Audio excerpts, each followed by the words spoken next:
Oh, they're a good lot tonight. What are you doing down there? Brian, Just fixing something. we're almost ready to go on Sweet and Sour. It's always a bit like this to start with. We've got 4 of the loveliest panellists for you tonight. They're all chatsters. 2 of them are brand new to the show. So you have to give them a hard time. Send us in your emails and tell us what you think about them. The letters tonight are these. Once Brian finishes with what he's doing over there. All right, here we go. First one's a beauty. It's always awkward when I wake up in the morning and bump into a young lady whom my 19-year-old son has brought home during the night. Yeah, I'd say that was awkward too. Second letter tonight, ripped off. What's going on this one? Okay, every politician who advocates a mining royalty gets unceremoniously dumped. And Hank of Subiaco says, we got to wake up. Who's really running the country? And the last letter tonight. After 2 weeks, is it too late to try and make light of it? What's happened? Well, she actually passed wind during a office meeting. And that's all right, isn't it? Except it came out like Krakatoa east of Java, and things have not been the same in her office since. All these letters, a terrific lineup of panellists coming up right now. Don't go away. See you in a minute. Where's my coffee? I haven't got a coffee.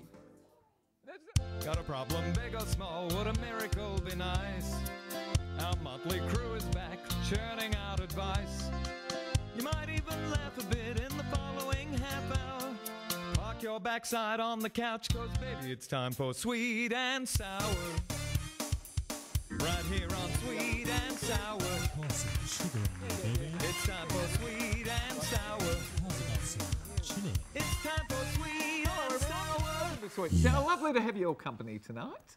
Gary Mitchell with you for the next fun-filled half an hour. I'm a lucky fella tonight because I've got 4 beautiful women on the panel for your chatting, listening enjoyment. First up tonight, first-timer, Maya, who's a bit of a mind reader. Is that the right thing to say?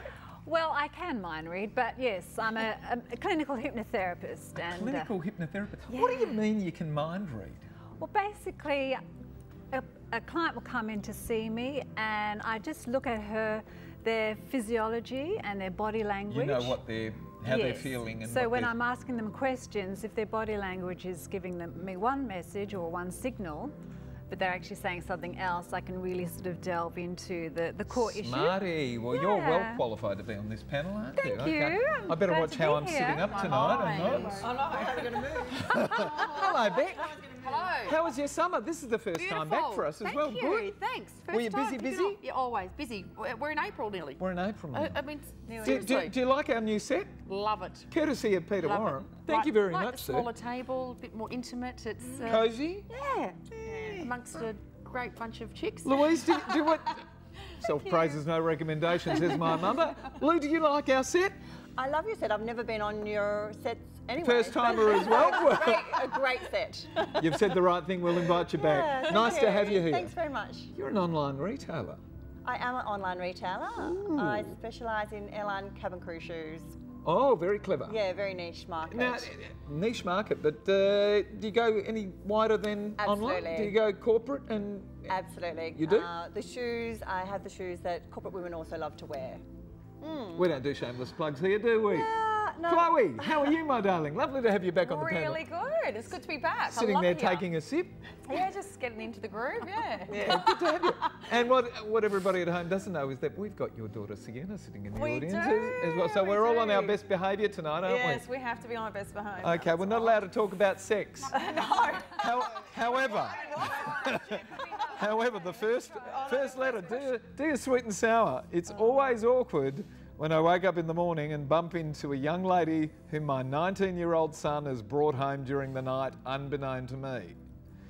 It was a long stretch for me to move to become a modern single mum and allow my son to bring girls home in the first place, but it sort of overtook me.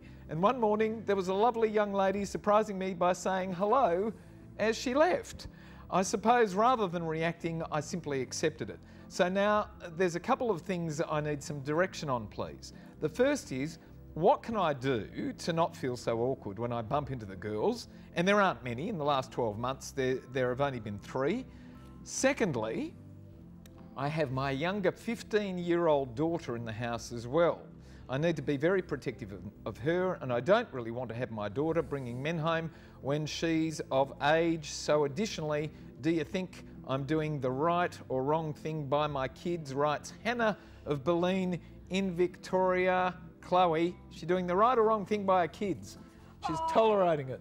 Hannah, I don't think you're doing the wrong thing, but I think in regards to your daughter and having the awkward moment in the morning, I think the best thing to do is, and then of course keep your son happy as well, is to obviously allow him to do so, but make sure she gets out before anyone gets up. You know what I mean? So you have a curfew and then make sure she's out and then everyone gets up and then it's like nothing happened. Yeah. That's how I see Tell your it. son to kick her out by... Yeah.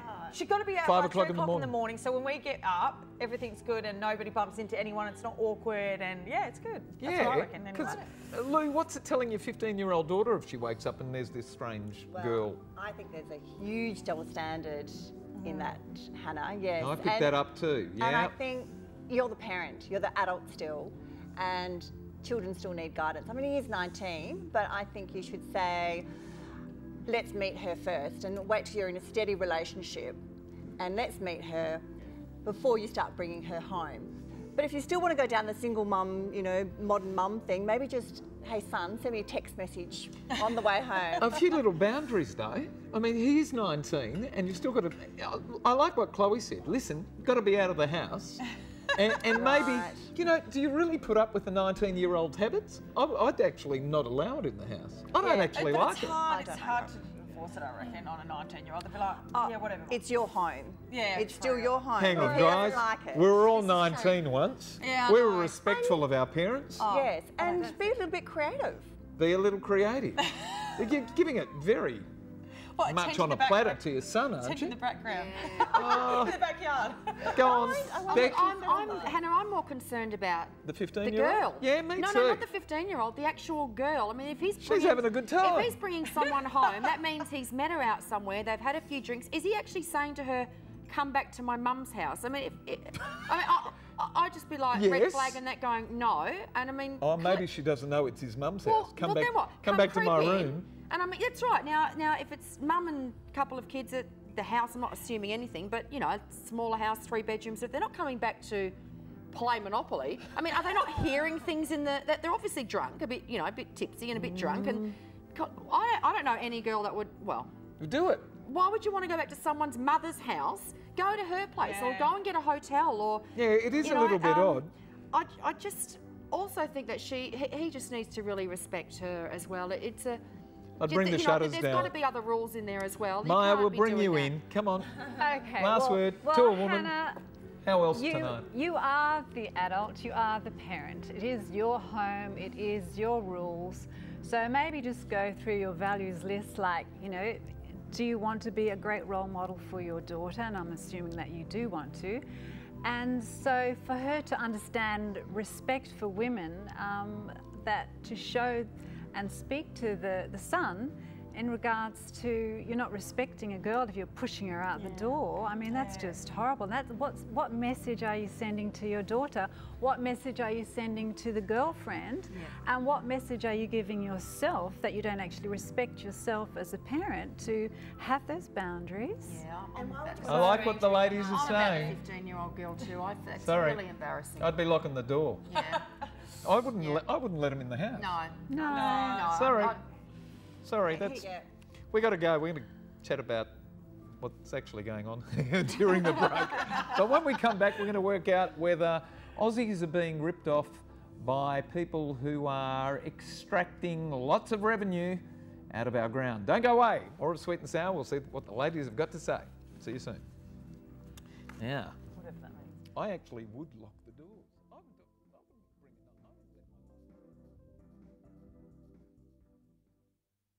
it on. Getting in touch with Sweet and Sour is easy. Just head to sweetandsour.net.au to send us a letter. And while you're there, why not check out our past episodes? Plus, don't forget to like us on Facebook and follow us on Twitter. And for a behind-the-scenes look at Sweet and Sour, check us out on Instagram. And for everyone that writes to us and we discuss their letter on the panel, we are going to send them to the movies courtesy of Natalie Cameron and NRC Communications. And the movie we're sending you to this week is called, there it is, Loving. Has anybody heard of that? No. No, it's called Loving. Seriously. Yeah, and we got the passes today. Joel Edgerton and somebody else. There you go. Oh, it's me. Okay, that means I have to read a letter. Okay, here we go. It's called Ripped Off. Hi, panellists. We are fat-minded and lazy idiots, apparently. Collectively, we have no clue who runs this country because we've been relatively comfortable and not had to bother about anything other than a superficial political understanding in who really pulls the strings here. Each time a politician has raised the idea of the mining, gas and oil companies actually paying their way, that politician gets wiped out. Kevin Rudd had a huge multi-million-dollar campaign against him by the mining industry, and the first thing Julia Gillard announced once she took over as PM was, there will be no new mining tax. Brendan Grills in Western Australia, in the lead up to the election, had the same mining dollars thrown against him, and surprise, surprise, his voice is now gone too, very recently in the WA elections.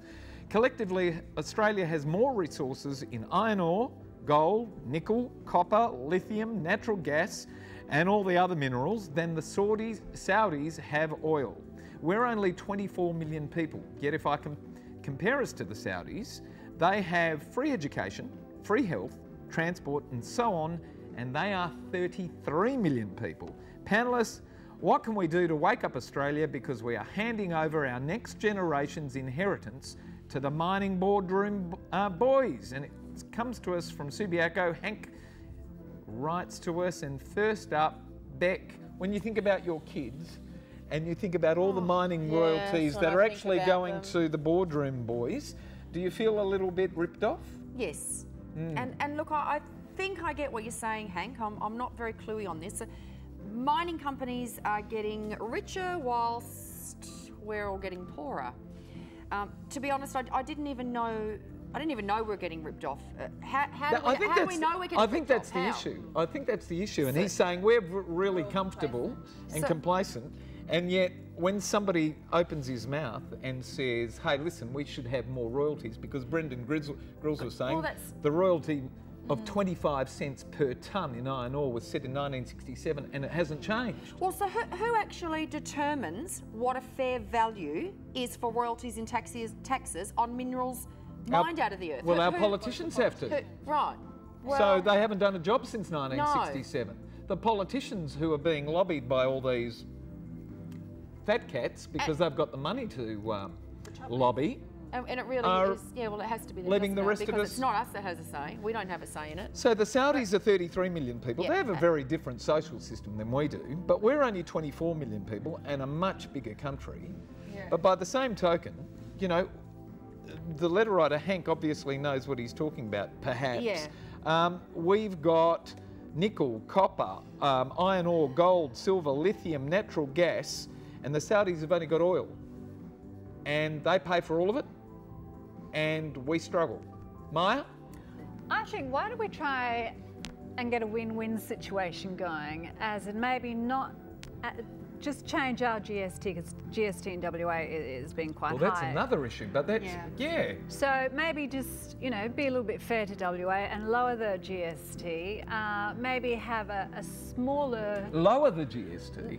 Yeah, because in... You can't lower the GST, well, unless you've got agreement from all the states. Other states, theirs goes up and down and everything else, because we carry other states sometimes, like we're carrying Tasmania. Anyway, so GST... And Queensland. We're carrying everybody. We're moving right along, and then we can maybe have a win-win situation, and yes, perhaps do a mining tax, but not have it a huge mining tax. Try to get a win-win with Brendan Grills wanted to go from 25 cents to $5. Yeah. I mean, that's a bit... Oh, so hang on. How do you know? Do you know what the mining tax, rather?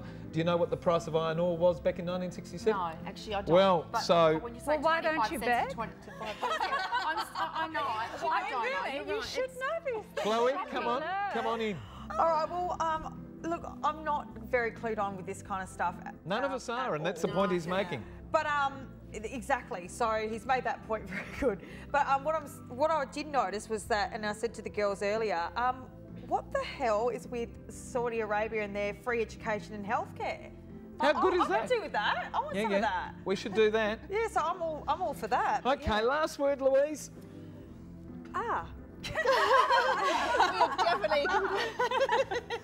Definitely complacent, but I think the politicians need to work together rather than, they're always fighting against each other. So why don't the politicians on both sides work together to come up with a tax that the mining industry will accept? They won't accept any new tax.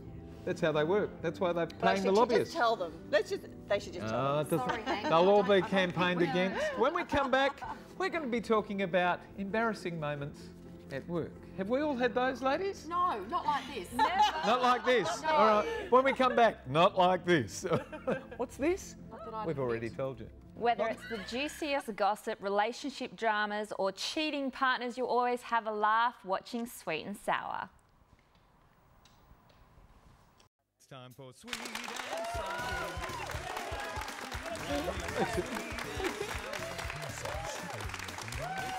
Thank you. Welcome back to Sweet and Sour. Here we go. Well, Mitch and guests, I work in a government department. Every morning, first up, we have a 10-minute section meeting with the entire team being 19 of us. The meetings are a sober gathering and no one really wakes up until the coffee kicks in. To cut a long story short, about 2 minutes into a morning meeting, I accidentally dropped the loudest, longest, yodeling fart you could imagine. Seriously, it seemed like it was all happening in slow motion. That's how it happens too. Every time you have a car accident, it seems like it's slow motion. At first I froze and no one moved or said a word. After a very uncomfortable 5 or so seconds of silence, nervous giggles grew into people trying to hand muffle their obvious laughter, complete with shaking shoulders. The section leader couldn't stop smiling as he tried to continue to talk, but not a soul would look at me. The giggling kept dying down and then breaking out again over and over until the boss, still with a smile on his face, sent us away. Unfortunately, I still feel so uncomfortable that for the past 2 weeks, I haven't really spoken easily with any of my work colleagues, and as I would have before. It's just polite to the point work chat, and none of them have approached me as before either. I just don't know what to do. I could ask for a transfer to another section, but that may just be the worst thing to do. After 2 weeks, is it too late to try and make light of it? How do I get back to a normal work environment, as it's really become quite stressful over one natural accident? Writes, it's not Becca Bassendine, is it? No, it's Carol of Rosebery, New South Wales. No, it's not Becca Bassendine.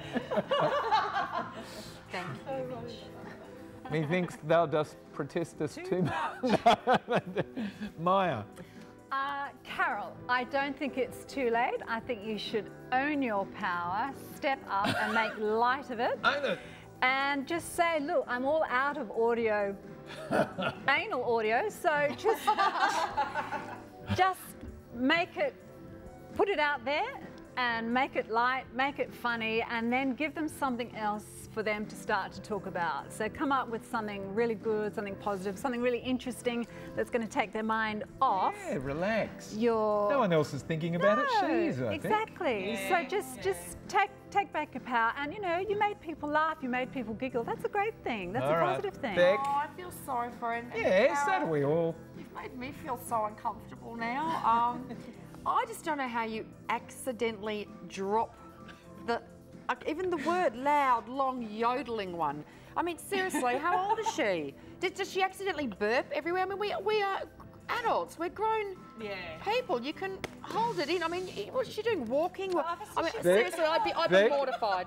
Beck, wait till you get older. I am old. I'd be mortified. Wait till you get older. I've had Do you know- so many clients in my shop, who are older, and you just pretend not to. Well, I mean, I don't know how old she is, but you know what? This is never going to go away. It is never going to go away. It is going to be talked about. It is going to be laughed about forever in the walls of this government office. So I'm with Maya, though. I reckon you should just own it and Well, make she should have light owned of it it weeks ago. Now, But what do you do it's- now? Now she needs you. That's what she does. She needs mine. She really needs it to get out of this. Yeah, I'm. Thank you, Bex. You know when you just let things fester and fester. Oh no! What? And what would you put on your transfer papers? Oh yes, I'll go up to level 2 because I fluffed. Well, I think because it's the longest, loudest yodeling. I mean, in our household, we call them strong wind, but hers was more like a gale force wind. Yeah, so I think that's where the issue is. But, do you know, Mara and I are airline cabin crew, so it's the silent ones that were the worst. So I would just own it, have fun with it, put whoopee cushions on everyone's seats or something like that. Have fun with it. Forget about it. You've got to have fun with it. Past. But the question is it too late to have fun with it because she's feeling stressed? It's been 2 weeks, and now, you know, it's probably been another week and a half since, you know, the letters hit the TV as With the well. whoopee cushions on the chairs. And She's stressed because she's holding it in. She's maybe she needs to do it again. Do it again. Do it again. Without the noise. Do it again. Do it again without the noise. Just let it all go. Just as in let your feelings. Come on, Chloe. Do it again without the noise. No, definitely not. But I'm just reading here. It's been 2 weeks. Everyone would have forgotten about it by 2 weeks. Like, come on. Yeah, she's the only You're one holding fretting on about to it it. because you're so mortified that it happened to you. But to be honest with you, I reckon everyone's forgotten about it. Yeah. So don't might have a recreate it. snigger. Just own it. Come to peace with it, and just forget about it and move on. I I think she reckon. needs to prepare something because at some stage, at some Christmas party, It might come up. It'll come. Yeah. It's come out, so prepare Do something. an office fight competition. Do, and run it. Own it. Run it. Yeah. Run a book. audio. Run a raffle. You know. Anyone who remembers Let's vote that for the fight, loudest, get a longest. life. And Honestly. if all else fails, blame it on your squeaky shoes. Yeah, that's true. Yeah. Does this sound like a squeaky shoe? My shoes yodel all the time. Have you got Do yodel you- shoes? Do you like this letter Absolutely not. to give away She the needs pair of limited edition Yes. sunnies courtesy of Alon Treves and Aussie Opticals, or do you like another letter? Do you like this one? I like this this is the because one. poor Carol can Yes. just walk into the Yes. office with those glasses on Yeah. and be incognito, and maybe it'll just give her a She little can go bit. in She stealth. deserves it. To even write this letter, she deserves it. I think. Well, That's it. imagine if she walked in, you know, I'm wearing my glasses courtesy of this fart. Courtesy of the letter that I. That's how she can break the silence. again. She's got to get some reward out of this. We've got to go. Maya, thank you for being with us Thank tonight. you very much for having me. It's been fun to have you here. Do you want to come back? Yes, please. Oh, we'll have you back. Okay. Beck, Beck from Bassendean, I'll be back. is it? Carol, I'll be back. I'll be you're a back. bit sus. Thank you for having Terrific me. to have Lovely you. bunch of Lovely ladies to have too. you back. Good fun. Lou, do you enjoy it? Very much so. Yay. Love meeting you all. Yeah, it's terrific. Great to have you. Chloe, always good to have you as well. Always good to be here. Love it. Thank all of our wonderful panellists, everyone. Thank our terrific crew. How many of us? About 40 of us this year that we're training up here at Central TAFE. And so thank you to you guys for coming back for another year and to the newbies. It's terrific to have so many volunteers learning. And thank you to you at home for watching tonight and keeping us in business. We'll see you soon. Good night, Australia. Bye-bye. Bye. We're not allowed to say good night anymore because we might be on during the day now. Hello. Hello, good night. Okay. Hello, good evening. What is it? And good night. And good night. Okay, there you go. All right. Farewell. That's terrific. Thank you. Bye for now. Big wave. Last one. That's it. Good night, Sienna. Bye, darling.